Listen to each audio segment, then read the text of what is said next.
안녕하세요. 미니멀 데이입니다. 달력을 한 장 넘겨 1월의 첫 주를 보내고 계신 여러분, 오늘 하루는 어떠셨나요? 1월 7일, 누군가에게는 그저 평범한 겨울의 하루였을 테고 누군가에게는 잊지 못할 기념일일 수도 있겠지요. 1년 365일 중 하루일 뿐이지만 역사의 페이지를 뒤적여보면 오늘 1월 7일은 인류가 세상을 바라보는 눈을 완전히 뒤바꾼 날이기도 하고 무모해 보이는 도전을 성공시킨 날이기도 하며 또 잊지 말아야 할 아픈 기억이 새겨진 날이기도 합니다. 오늘 미니멀 포레스트에서는 과거의 오늘 1월 7일에 일어났던 3가지 역사적인 순간들을 함께 거닐어 보려 합니다. 그 시간의 숲을 지나며 우리가 현재를 살아갈 지혜를 하나씩 주워 담을 수 있다면 좋겠습니다. 준비되셨나요? 시계태엽을 감아 아주 먼 과거로 여행을 떠나보겠습니다. 첫 번째 이야기는 지금으로부터 400년도 더 된 옛날 1610년 1월 7일의 밤하늘로 갑니다. 장소는 이탈리아의 파도바입니다. 겨울바람이 매섭게 불던 그날 밤, 한 중년의 남자가 자신의 집 테라스에서 밤하늘을 올려다보고 있었습니다. 그의 이름은 갈릴레오 갈릴레이. 당시 나이 46이었습니다. 그는 자신의 손으로 직접 깎아 만든 망원경을 들고 있었습니다. 지금의 기술로 보면 아주 조악한, 기껏해야 20배율 정도 되는 장난감 같은 망원경이었죠. 하지만 그날 밤 그 작은 유리알을 통해 갈릴레오는 인류의 우주관을 송두리째 뒤흔드는 장면을 목격하게 됩니다. 그는 망원경을 목성으로 향했습니다. 크고 밝게 빛나는 목성 주변에 육안으로는 보이지 않던 아주 작은 별 3개가 나란히 놓여있는 것을 발견한 겁니다. 처음에는 그저 우연히 목성 뒤에 있는 배경 별이라고 생각했습니다. 하지만 다음날, 그리고 그 다음날 계속 관찰해보니 이상했습니다. 이 작은 별들이 목성을 중심으로 위치를 바꾸며 따라다니고 있었던 것이죠. 며칠 뒤에는 4번째 별까지 발견합니다. 네, 바로 우리가 학교에서 배우는 갈릴레이 위성인 이오, 유로파, 가니메데, 칼리스토를 발견한 역사적인 순간이었습니다. 이 발견이 왜 그토록 중요할까요? 당시 사람들은 지구가 우주의 중심이고 모든 천체는 지구를 중심으로 돈다는 천동설을 굳게 믿고 있었습니다. 지구가 아닌 다른 행성을 중심으로 도는 천체가 있다는 건 그야말로 상상할 수 없는 일이었죠. 하지만 갈릴레오는 자신의 두 눈으로 똑똑히 보았습니다. 지구가 아닌 목성을 중심으로 도는 별들이 있다는 사실을요. 1610년 1월 7일의 이 발견은 지구가 우주의 중심이 아니라는 지동설의 결정적인 증거가 되었습니다. 작은 망원경 하나가 2000년 동안 이어져 온 인류의 고정관념을 깨뜨린 것입니다. 여러분은 어떤 망원경으로 세상을 보고 계신가요? 혹시 당연하다고 믿어왔던 편견이나 고정관념 때문에 내 인생의 궤도를 돌고 있는 소중한 가능성들을 놓치고 있지는 않으신가요?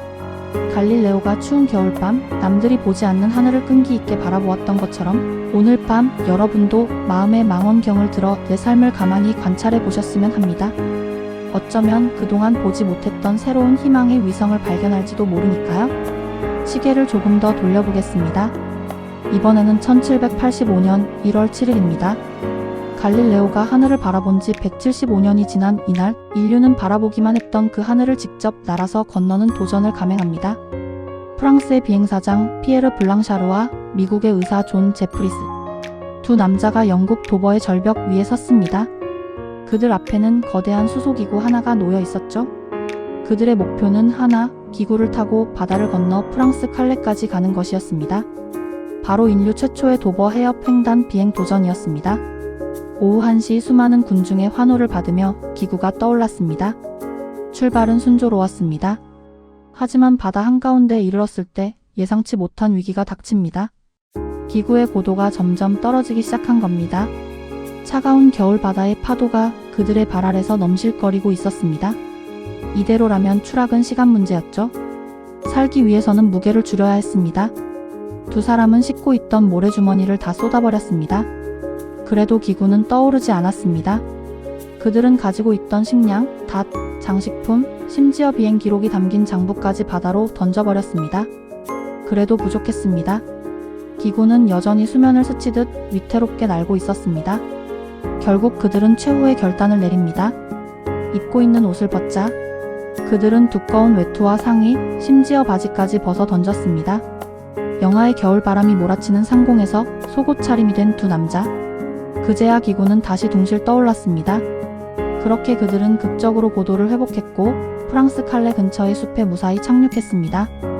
비록 속옷 차림으로 나무에 걸린 채 구조되었지만 그들은 인류 역사상 처음으로 하늘길을 통해 국경을 넘은 영웅이 되었습니다. 1785년 1월 7일의 이 무모한 모험은 우리에게 아주 명확한 교훈을 줍니다. 더 높이 날아오르기 위해서는 내가 가진 것을 과감히 버려야 할 때가 있다. 우리는 삶이라는 기구를 타고 인생의 바다를 건너갑니다. 때로는 예기치 못한 시련의 바람을 만나고 기구가 가라앉는 듯한 위기를 겪기도 하죠. 그때 우리가 가라앉는 이유는 어쩌면 너무 많은 것을 쥐고 있기 때문일지도 모릅니다. 자존심, 과거의 영광, 불필요한 욕심, 남들의 시선. 이 무거운 짐들을 끌어안고서는 위기를 넘길 수 없습니다. 블랑샤르와 제프리스가 생존을 위해 입고 있던 옷까지 벗어 던졌던 것처럼 지금 여러분의 비행을 방해하는 무거운 짐은 무엇인가요? 오늘 하루 내 마음을 짓누르는 걱정 하나를 저 바다 아래로 툭 던져버리는 상상을 해보시면 어떨까요? 비워낸 만큼 우리는 다시 떠오를 수 있습니다. 마지막으로 시계를 돌려 비교적 가까운 과거, 그리고 우리 땅 대한민국으로 돌아오겠습니다. 앞서 두 이야기가 희망과 도전에 관한 것이었다면 이번 이야기는 우리가 잊지 말고 기억해야 할 아프지만 중요한 교훈에 관한 이야기입니다. 2008년 1월 7일 경기도 이천의 한 냉동 물류창고. 새해를 맞이한 지 일주일밖에 되지 않았던 그날 차가운 겨울 공기를 찢고 검은 연기가 치솟았습니다. 우레탄 발포 작업 중 발생한 유증기가 폭발하면서 순식간에 화마가 창고를 집어삼킨 것입니다. 이 사고로 현장에서 일하던 노동자 40명이 소중한 목숨을 잃었습니다. 그들은 누군가의 아버지였고 남편이었으며 사랑하는 아들이었습니다.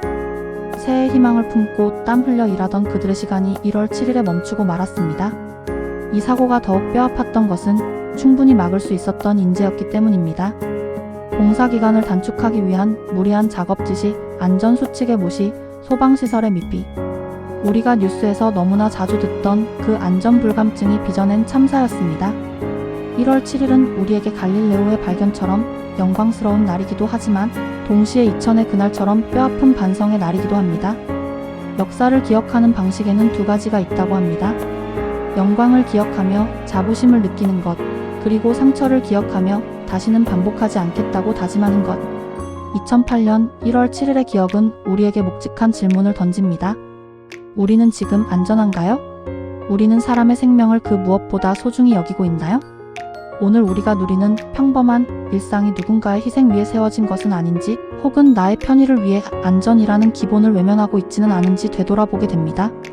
떠나간 분들의 명복을 빌며 이 아픈 날짜가 우리 사회의 생명 존중이라는 단단한 뿌리를 내리는 계기로 기억되었으면 합니다.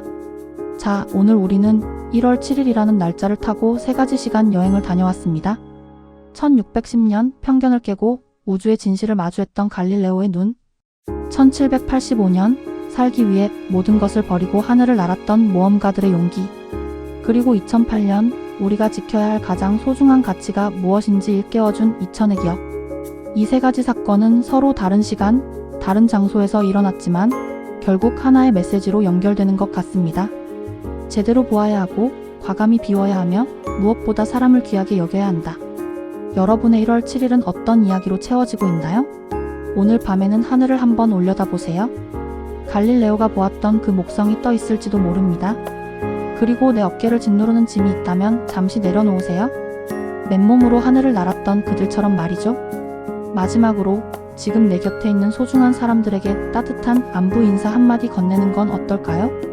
우리의 일상은 생각보다 훨씬 더 기적 같은 일이니까요. 오늘 준비한 이야기는 여기까지입니다. 역사 속의 오늘을 통해 여러분의 오늘이 조금 더 깊고 풍요로워지기를 바랍니다. 지금까지 미니멀 데이였습니다. 감사합니다.